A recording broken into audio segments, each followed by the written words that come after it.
저도 아직도 들어올 때 깜짝깜짝 놀랍니다. 오늘 말씀 보겠습니다. 마태복음 24장 46절 47절 같이 봉독하겠습니다. 주인이 올 때에 그 종이 이렇게 하는 것을 보면 그 종이 복이 있으리로다. 내가 진실로 너희에게 이르노니 주인이 그의 모든 소유를 그에게 맡기리라. 아멘. 오늘은 복 받는 방법에 대해서 얘기를 해드릴 겁니다. 특별히 비결이라 그러잖아요. 이렇게 하면 된다고 자기만이 알고 있는 비결, 영어로 노하우라고 하는 복 받는 방법, 노하우에 대해서 설명드리겠습니다. 사실 노하우라는 게 모를 때는 진짜 모르지만 알고 나면 그렇구나 그런 거거든요. 오늘도 말씀을 통해서 하나님께서 이렇게 하면 복 받아 라고 하신 그 부분을 한번 좀 찾아보도록 하겠습니다. 여러분은 살면서 어떤 노하우들이 있으십니까? 나만 가지고 있는 어떤 비결, 내가 잘하는 거. 저도 있습니다. 어떻게 하면 우리 집사람의 긍휼을 얻을까? 뭐가 먹고 싶고 배가 고프고 그러면 배고프니까 뭐 좀 해줘. 이러면 절대 안 통합니다. 그냥 어깨 힘을 좀 빼고 눈을 좀 가라앉고 좀 속이 허하네. 불쌍한 척을 하면 백발백중입니다. 며칠 전에도 그렇게 해서 무려 밤 10시에 밥을 차려주더라고요. 저 나름대로의 노하우입니다. 이 노하우라는 게 용어적으로 보면은 복잡해요. 국어사전에 이렇게 나와 있는데 정리를 하면 특허까지는 아니지만 자기가 가지고 있는 어떤 기술이나 어떤 방법이어서 이렇게 팔 수도 있고 알려줄 수도 있는 게 노하우다라고 얘기를 해요. 그리고 실제로는 이제 이 세 번째 어떤 일을 오래 함에 따라 자연스럽게 터득한 방법이나 요령, 이게 노하우거든요. 여러분들은 살면서 어떤 삶에 또는 일하는데 노하우가 있으십니까? 분명히 자기 나름대로의 노하우가 있을 거예요. 제가 인터넷에서 또는 우리 삶 가운데서 찾아본 몇 가지 노하우를 좀 오늘 전수를 해드리려고 합니다. 아시는 분들도 아실 거예요. 그리고 보면서 진짜 저러면 돼? 별것도 아닌데 엄청난 결과를 나타내는 그런 노하우들 3개만 제가 올려보도록 하겠습니다. 첫 번째, 깍두기 맛있게 담는 법. 아시는 분 계세요? 여러 가지가 있겠지만 예전에 어떤 연예인이 방송에 나와서 자기 집안 어르신이 유명한 설렁탕집을 하는데 깍두기가 너무 맛있다고 소문났는데 하면서 그 깍두기를 만드는 비밀 노하우를 공개한 적이 있어요. 그게 뭐냐? 깍두기를 담을 때 뭐를 넣으면 되느냐? 미원 아닙니다. 사이다? 아닙니다. 거기에서 나온 노하우는 요구르트입니다. 요구르트를 넣으면 톡 쏘고 달고 약간 끈적끈적하고 하는 그 맛이 난답니다. 그래서 설탕을 좀 줄이고 요구르트를 적당히 넣으면 설렁탕집에 가면 약간 달달하고 아삭한 그 깍두기를 만들 수 있다 합니다. 이거 알고 보면 별거 아닌데 이게 진짜 노하우잖아요. 사이다도 그런 얘기 있기는 있습니다. 자, 그 다음에 두 번째, 라면 맛있게 끓이는 노하우. 이거는 백종원 씨가 방송에 나와서 얘기한 겁니다. 그리고 생각해 보니까 그 말이 맞아요. 왜냐하면 사람들이, 젊은이들이 한강에 가면 자동으로 이제 라면 끓이는, 여기에다가 라면 끓여가지고 먹는 게 즐거움이라 그러는데 그 한강 라면도 이렇게 돼 있어요. 라면 맛있게 끓이는 방법은 이겁니다. 물을 적게 넣으면 된답니다. 진짜입니다. 그래서 물을 적게 넣으면 라면이 맛있어요. 우리 이철규 집사님네 사업장에 그 고깃집 200정에 가면은 고기도 맛있지만 라면 끓이는 기계가 2대가 있어요. 그래서 이런 은박, 냄비 같은 은박, 뭐라 그러죠? 그릇 같은 데다가 라면을 까서 넣고 이렇게 누르면은 쫙 물이 내려와서 저절로 끓어요. 그런데 저희가 거기 가가지고 이제 고기를 먹고 하면 지금은 조금 적은데 4명이 가면 최소 라면을 4개를 끓여 먹었거든요. 애들도 잘 먹고 저희도 잘 먹고 삼겹살하고 라면하고 한번 같이 드셔보세요. 끝내줘요. 자, 그런데 라면을 거기서 먹다 보니까 어떤 특정 라면 하나가 안 먹어본 라면인데 너무 맛있는 거예요. 그래가지고 샀어요, 집에서. 근데 집에서 끓이니까 안 돼요. 이유는 그 기계는 물을 자박하게 놓고 끓여줘서 국물이 적어요. 근데 집에서는 시키는 대로 550cc 끓였거든요. 그래서 여러분 한번 해보세요. 라면 한 3개 끓이면 2개 정도의 양을 넣고 스프를 진하게 해서 끓이면 진짜 맛있다고 합니다. 자, 별것도 아닌데 맛있는 노하우였습니다. 세 번째, 에어컨 전기료 절약하는 노하우예요. 이건 얼마 전에 제가 알았어요. 제가 집에 가면 이제 여름에 이번에 되게 더웠잖아요.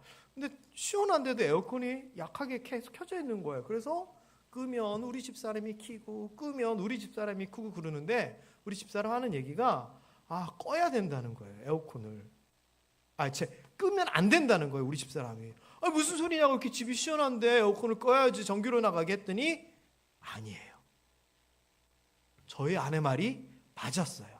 적당한 온도로 에어컨을 살살 계속 틀어주는 게 훨씬 더 전기료가 적게 들어간대요. 예를 들면 자동차가 가다가 섰다가 다시 가다가 섰다가 하면 기름을 많이 먹지만 한번 탄력 받으면은 조금만 기름 먹어도 쭉쭉쭉쭉 나가는 것처럼 껐다 키면 실외기도 돌아가고 떨어진 거 다시 높이느라고 훨씬 더 전기가 많이 들어간답니다. 그러니까 에어컨을 약하게 틀어놓으시든지 송풍을 틀어놓으시든지 또는 제습을 하든지 이런 식으로 살살 약하게 틀어놓는 게 더 전기료를 줄일 수 있다고 합니다.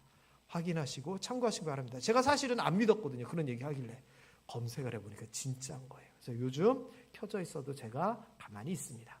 제 방에 저도 4층에서도요 계속 껐다 켰다 했어요. 사실은 에어컨을 시원하면 끄고 더워지면 켜고 그게 더 전기료 많이 나가는 걸 몰랐던 거죠.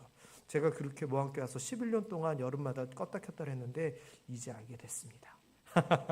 자, 그렇다면 여러분, 이런 노하우 중에 복을 받기 위해서는 어떻게 해야 되는가? 노하우가 있어요. 노하우. 그래서 복 받는 방법들이 있는 거예요. 자, 그런데 제가 보니까요, 우리 교회, 기독교에만 복에 대한 이야기, 그런 얘기가 있는 게 아니라 다른 종교에서도 이렇게 하면 복 받아요라고 하는 그런 것들이 규칙, 법칙, 노하우들이 있더라고요. 특히 불교에서는요, 부처님, 석가모니가 이렇게 하면 복 받아라고 하는 내용을 기록한 불경이 있어요. 어떤 거냐면요, 이름이 좀 어려워요. 섭대승교 왕경이라고 하는 불경에 보면은 석가가 이렇게 하면 복 받는다라고 얘기한 내용이 나와요. 어떻게 나오냐면은 마음을 돌려 신앙하고 복을 받고자 하면 3가지 복밭이 있다. 첫째는 불보요, 둘째는 법보요, 셋째는 승보이다. 승보를 공양하면 복이 100배로 늘어나고 법보를 공양하면 복이 1000배, 불보를 공양하면 복이 10,000배가 될 것이다. 이렇게 삼보를 공양하면 무한한 복이 되느니라 라고 석가모니가 얘기를 했다는 거예요. 제가 요 뒤에 설명을 붙여놨는데 불보는 부처, 석가모니를 얘기하는 거고요. 법보의 법은 불법, 다시 이야기하면 석가모니의 가르침을 얘기하는 거고요. 승보의 승은 승려를 얘기하는 거예요. 그래서 불교에서는 이 스님들을 잘 대접하며 복이 몇 배? 100배. 부처님의 말씀에 따라 말씀을 귀히 여기고 살아가면 복이 1000배. 부처님께 절하고 부처님께 공경하고 공양을 잘하면은 몇 배? 10,000배. 그래서 부처님 태어나신 날 등을 다는 게 다 이런 이유고 스님을 잘 대접하는 게 그런 이유라는 거예요. 그런데 참 불교는 스케일이 크죠.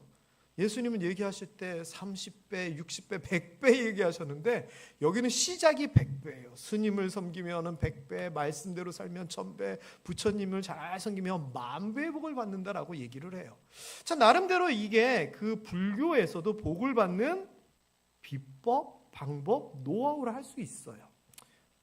적으실 필요까지는 없습니다. 불경의 말씀.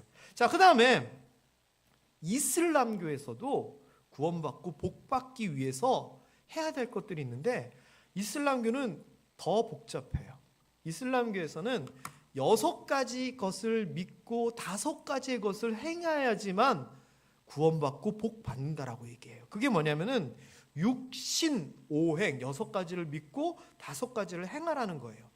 이렇게 얘기해요. 첫 번째 뭘 믿어야 되느냐? 하나님을 믿고 하나님이 부리는 천사도 믿고 쿠란이라고 하는 모하멧이 전해준 성전, 자기네들 성경도 믿고 모하메트와 같은 사도, 선지자들도 믿고 최후의 심판이 있을 거라는 것도 믿고 정명을 믿어야 된다는 거예요. 정명은 뭐냐? 인샬라, 알라신 뜻대로, 이 말이에요. 그래서 모든 게 알라신의 뜻대로 된다 하는 것을 믿어야 된다는 거예요. 그래서 거기는요, 종교적 지도자들이 인샬라, 이게 알라신의 뜻이야, 그럼 폭탄도 들고 뛰어가는 거예요.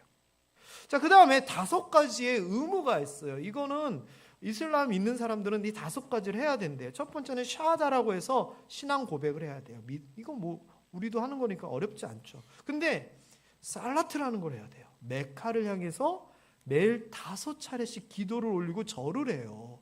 저도 예전에 서울에 있을 때 지하철 승강장 저 끝에서 어떤 사람이 돗자리 같은 거 깔고 이거 하는 거 본 적이 있어요. 그때 너무 신기하더라고요.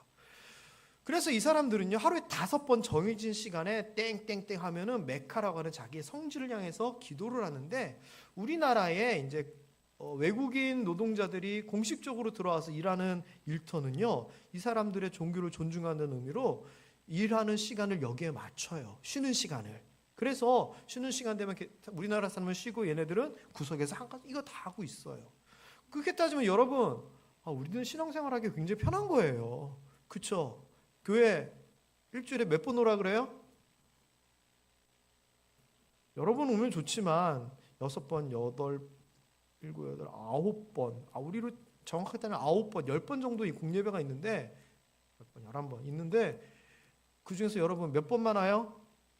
한 번만 겨우겨우 오시는 분들도 계시잖아요. 그럼 일주일에 한 번 겨우겨우 오는 것과 하루에 5번 기도하고 예배하는 것, 게다가 여러분 생각해 보세요.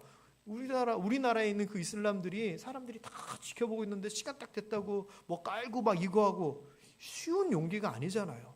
우리는 신앙생활 참 쉽게 하는 거예요. 이 사람들이 더 어렵네요. 그 다음에 자선 기부가 있어요. 우리는 사랑합시다, 이웃 사랑합시다, 참여해 주세요 막 이렇게 했을 때 그래 내가 마음을 다해서 자원해서 하는 거잖아요. 근데 얘네는 의무예요. 의무. 그 다음에 4번째로 사움이라는 게 있는데, 이 사움은 라마단이라고 정해져 있는 기간이 있어요. 그 기간 동안은 해가 떠 있는 동안은 음식을 먹으면 안 돼요. 해 떨어지면 먹어요. 사실 금식이라고 하기엔 애매하죠. 저녁에 먹으면 되니까. 그렇지만 운동하는 운동선수들도 이때는 낮에는 안 먹어요. 그러면서 그 라마단 기간은 아주 귀하게 지내고, 자기네들끼리 전쟁할 때 이란 이라크 전쟁하잖아요. 라마단 기간에는 스톱이에요. 지금도 그래요. 게다가 이제 마지막으로는 하지라는 게 있어요. 이거는 정말 이것도 대단하다 생각하는데, 일생에 한 번은 사우디아라비아에 있는 메카의 성지에 가가지고 예배를 드려야 되는 거예요. 그래서 여러분 가끔 이제 뉴스에 나잖아요. 얼마 작년인가 한번 났는데 성지순례 하다가 넘어져가지고 압사돼가지고 몇십 명이 죽었느니 그거 해야 되는 거예요. 그래서 이 6가지 것을 믿고 5가지를 행해야지만 복받고 구원받는 거예요. 이슬람의 방법이에요. 우리 기독교에서는 어떻게 하죠? 우리는 어떻게 하면 복받아요? 여러분이 아시는 거 한번 얘기해 보세요. 어떻게 하면 복받아요? 하나님한테 복을 달라 구하면 복 주시기도 하죠. 그런데 성경에서 복받는 방법은 딱 공식으로 나와 있어요. 제가 수십 번 수백 번 얘기한 공식이 있잖아요. 뭐예요? 그리하면이 복받는 공식이고 방법이고 노하우예요. 뭐뭐뭐뭐 하면 뭐뭐뭐뭐 줄 거다, 될 것이다, 이 얘기가 있잖아요. 그리고 이 앞에 뭐뭐뭐뭐 하면은 어려운 게 아니에요. 뭐냐? 하나님을 사랑하고 하나님의 뜻을 따라 살아가는 것, 하나님과의 관계를 온전히 맺으면, 그리하면 네가 원하는 거 복도 받고 건강도 해지고 자녀들도 잘 되고 뭐 할 것이다 라고 얘기를 하는 거죠. 이게 교회에서, 기독교에서 얘기하는 일종의 복받는 공식이자 노하우인 거예요. 성경에 있는 얘기가 뭐예요? 봐라, 누구누구 봐라, 믿음을 가지고 이렇게 했더니 복받았다, 이렇게 했더니 순종했더니 복받았다, 누구처럼 헌신했더니 복받았다 하면서 이 그리하면에 대한 예들이 성경에 있는 사람들의 이야기잖아요. 자, 그런데 오늘은요, 요거이기도 하면서 조금 더 다른 이야기를 좀 하려고 해요. 그게 뭐냐면요, 하나님의 복 받는 노하우가 있다는 거예요. 하나님의 복을 받는, 이거는 진짜 꼭 받게 되는 거예요. 뭐 알고 보면 별거 아닌 것 같지만 중요해요. 우리가 이것을 생각하고 사느냐 생각하지 않고 사느냐에 따라서 받고 안 받고가 달라질 수가 있어요. 자, 예를 들면 제가 예전에 이제 있었던 교회에서 교회 학교를 이제 맡아가지고 하는데 학교를 초등학교 3개를 전도하러 나가게 됐어요. 그래서 제가 원칙을 하나를 세웠어요. 그게 뭐냐면은 아무한테나 막 다 전도지 주고 간식 주지 마라. 우리 교회 애들만 줘라. 그리고 우리 교회 애들이랑 같이 오는 애들만 줘라. 제가 이렇게 지침을 만들었어요. 왜냐하면 그때 한참 그 학교 앞에서 전도하는 것에 대해서 이제 사람들이 반대하고 항의하고 기사도 나고 그럴 때였거든요. 그래가지고 기준을 세운 거예요. 그러면 우리도 사실은 전도인 목사님에게 우리 초등학교 전도할 때도 그렇게 해달라고 부탁을 드려요. 우리 애들과 같이 오는 애들. 사실 이거 굉장히 좋고 효율적인 전도 방법인데, 자, 그러면 제가 이제 초등학교 앞에 전도지 가지고 나갔어요. 간식도 가지고 나갔어요. 누가 쭉 와요. 그러면서 저도 과자 주세요. 그래요. 그러면 제가 뭘 생각하냐면은 우리 교회인가 아니면 우리 교회랑 같이 왔는가라고 하는 제가 정한 기준을 가지고 판단을 하는 거예요. 그러면서 우리 교회 아이가 오면 그래 하면서 주는데 전혀 처음 보는 애가 와가지고 저도 주세요. 그러면 줄까요 안 줄까요? 줘요. 매정하게 어떻게 안 줘요. 그러나 원칙 기준에서는 벗어난 거잖아요. 근데 하나님이 그러시다는 거예요. 하나님이 정하신 기준이 있어요. 근데 하나님은 명확해요.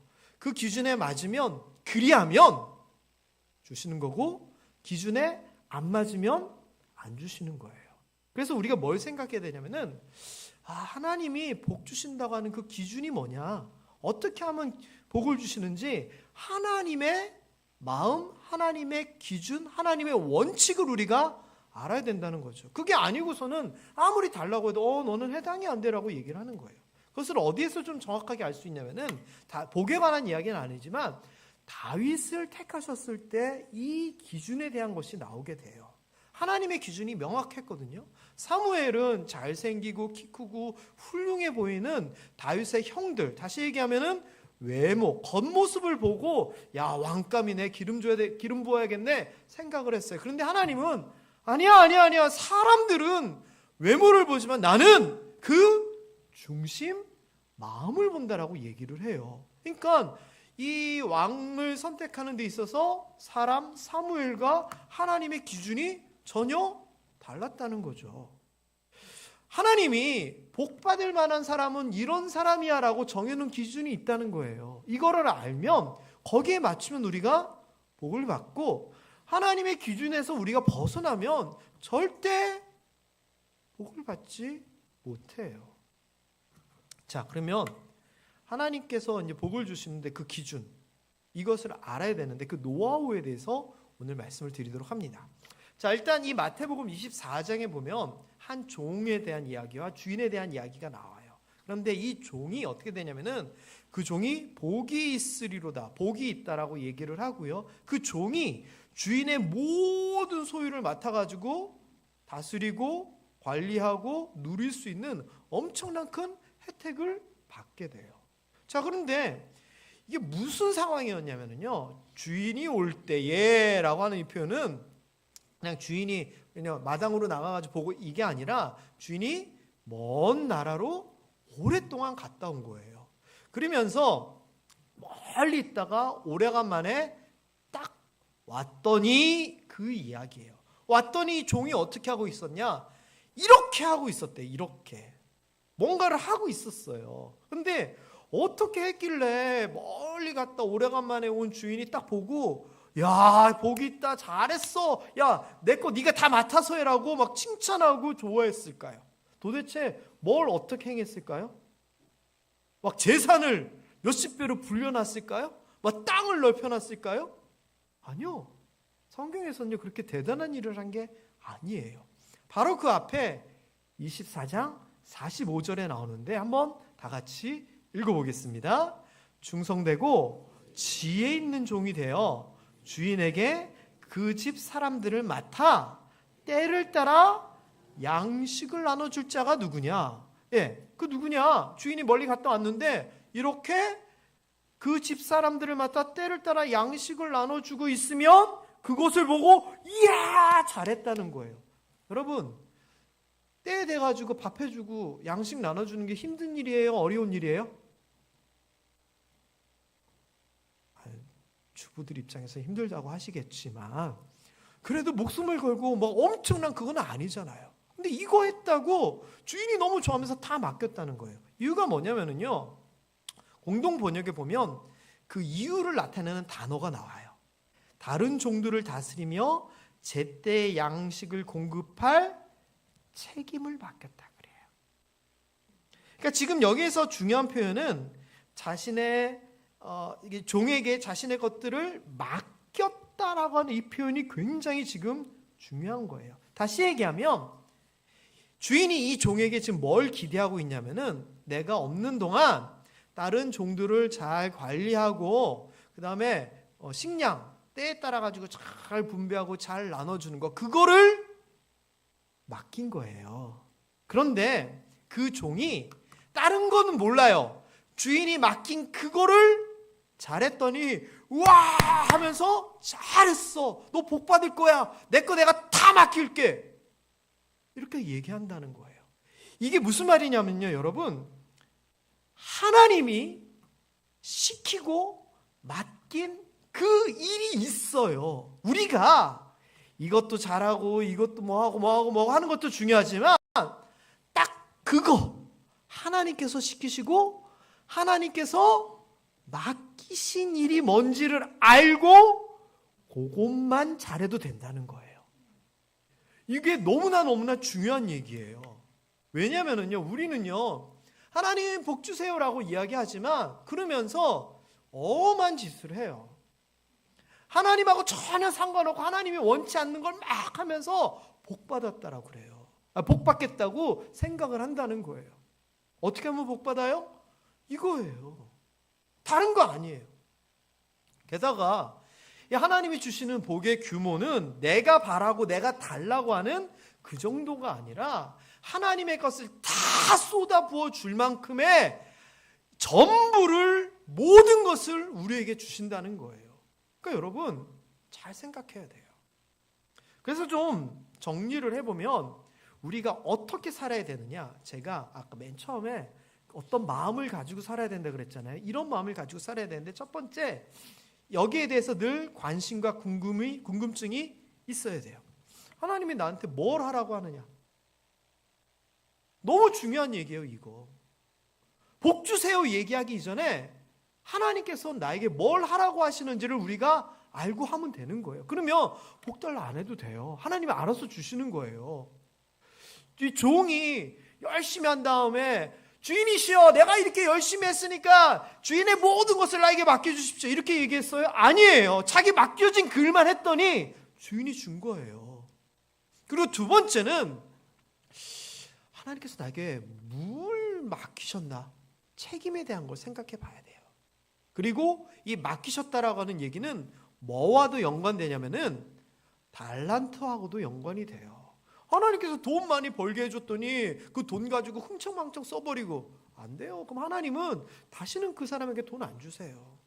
건강 줬더니 헌신하고 이렇게 열심히 살아가는 게 아니라 맨날 카바레 가가지고 춤이나 추고 등산이나 하고, 아니 많이 그런다 치면 하나님이 그 사람의 건강 뺐죠.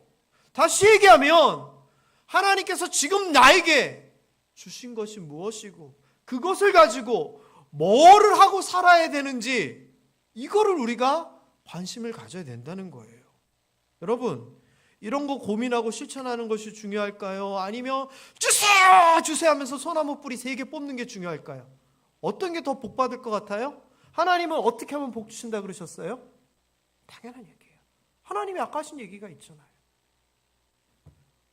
왜냐면은요, 내가 이런 것들을 나에게 뭘 하라고 하시나, 내게 맡겨주신 것이 뭐냐, 이것을 고민하고 생각하고 기도하는 것은 하나님의 뜻을 알고 따르려고 하는 그런 삶이고, 주세요는 내 뜻을 하나님에게 강요하고 관철하는 거예요.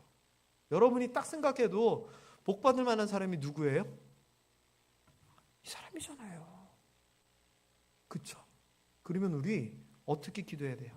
주세요, 주세요 기도할까요? 아니면은 하나님 나에게 맡겨주신 이 달란트를 잘 활용하게 해 주시옵소서 이렇게 기도하는 게 나을까요? 이거예요. 복받는 비결 노하우예요. 좀 정리를 하면 이래요. 하나님께서 복을 주시겠다라고 말씀하시면서 기준을 딱 정해요. 그러면서 특별히 오늘 마태복음 24장 여기에서 보면은 우리에게 뭔가 시키는 게 있으시다는 거고 우리에게 맡기셔서 감당하라고 하시는 것이 있다는 거예요. 이거 우리가 충실히 잘 감당하면 우리에게 하나님 수준으로의 복이 임한다는 거예요. 그래서 여러분 이제 우리가 이제 9월 마지막 주부터는 기도자 학교라고 기도에 대해서 다시 한번 공부하고 기도하는 사람으로서의 삶에 대한 이런 프로그램을 이제 저희들이 이제 할 거거든요. 기도할 때 이렇게 기도해야 되는 거예요. 이게 하나님의 복을 받는 방법이자 노하우예요. 하나님께서 말씀하신 대로 이렇게 살게 하여 주시옵소서. 하나님 나에게 맡겨주신 이 시간이 건강이 물질을 가지고 잘 활용하여 5달란트 받은 종이 잘하였다 충성된 종아라고 칭찬받은 것처럼 나도 그런 칭찬 받게 하여 주옵소서. 이렇게 기도해야지 그저 오면 하나님 물질 주세요, 하나님 건강 주세요. 글쎄요, 제가 하나님이라면 주는 게 좀 다를 것 같아요. 누구한테는 이만큼 줄 거고 누구한테는 이만큼 줄 것 같아요. 여러분은 어떤 사람이 되기를 원하시고 어떤 것을 받는 사람들이 되기 원하십니까? 그러면 성경에서 오늘 얘기하는 하나님의 복 받는 노하우 여러분들이 잘 배우고 잘 생각하고 그렇게 살아가실 수 있게 되기를 주님의 이름으로 축원합니다. 기도하겠습니다.